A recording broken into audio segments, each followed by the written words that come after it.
প্রিয় দর্শক, সম্প্রতি একটা টক শোর মধ্যে একটা কুলাঙ্গার সাংবাদিক বলতেছে হাসনাত আবদুল্লাহ নাকি জিততে পারবে না।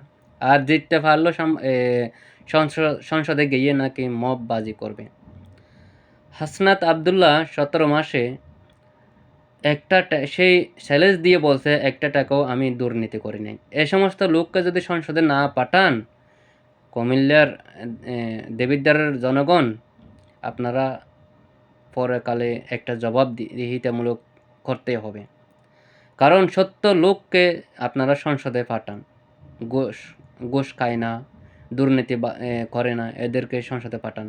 আমি মনে করি হাসনাত আবদুল্লাহ তাদের মতো এরকম কয়েকজন যদি সংসদে আসতে পারে, ৩০০ সংসদের প্রার্থী সবাইকে মানে স্বস্তিতে থাকতে দেবে না।